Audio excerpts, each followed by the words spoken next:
దేవుని యొక్క ప్రజలను హింసించేవాడు. దేవుని యొక్క ప్రజలు దేవుని యొక్క సువార్తను ప్రకటిస్తున్నటువంటి జనులు కనపడితే బహుగా హింసించేవాడు సౌలు. అవసరమైతే ప్రాణాలు తీయటానికైనా వెనకాడనటువంటి వ్యక్తి ఈ సౌలు. అటువంటి భయంకరమైనటువంటి హింసకుడు, దూషకుడు, హానికరుడైనటువంటి సౌలు అపోస్తల కార్యాలు 9వ అధ్యాయంలో దమస్కు దగ్గరకు వచ్చినప్పుడు దేవుడు మాట్లాడతాడు సౌలుతో.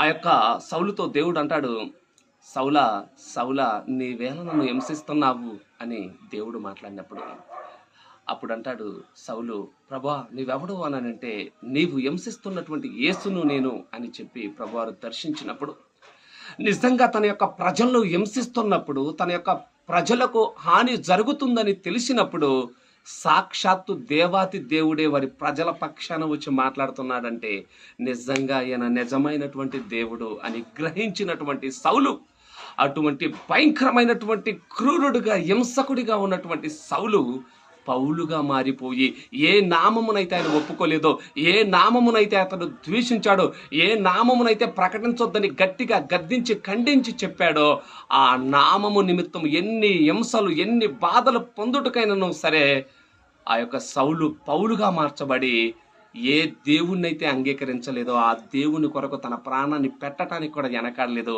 దేవుడి కొరకు బహుబలంగా వాడబడ్డాడు. ఏ దేవుడైతే ఆయనకు నచ్చలేదో, ఏ దేవుడైతే నాకు వద్దు, ఏ దేవుడి యొక్క సువార్తనైతే ప్రకటించొద్దని గట్టిగా ఖండితంగా చెప్పాడో ఆ నామమునే అపోస్తుడైనటువంటి పౌలు గారు విస్తృతంగా ప్రకటించి క్రీస్తు కొరకు అద్భుతంగా జీవించినటువంటి జీవితాన్ని మనం చూస్తున్నాం. అతడు ఒక మాట అంటాడు, తిమోతికి రాసినటువంటి మొదటి పత్రిక 1వ అధ్యాయం 12వ వచనాన్ని ఒకసారి చూసుకుందాం మనం లేఖనములో నుండి. మొదటి తిమోతికి రాసిన పత్రిక 1వ అధ్యాయం 12వ వచనాన్ని ఒకసారి చూద్దాం. పూర్వము దూషకుడును హింసకుడును హానికరుడునైన నన్ను తన పరిచర్యకు నియమించి నమ్మకమైన వానిగా ఎంచినందుకు నన్ను బలపరిచిన మన ప్రభు అయిన క్రీస్తు యేసుకు కృతజ్ఞుడనై ఉన్నాను.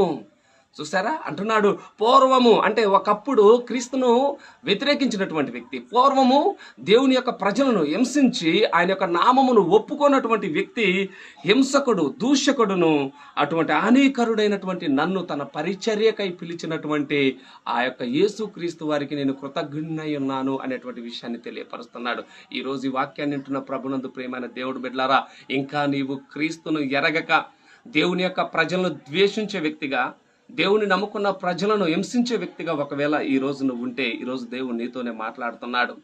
సౌలును పౌలుగా మార్చి తన యొక్క జీవితాన్ని మహిమార్థంగా దిద్దినటువంటి దేవుడు యేసే నిజమైన దేవుడని నువ్వు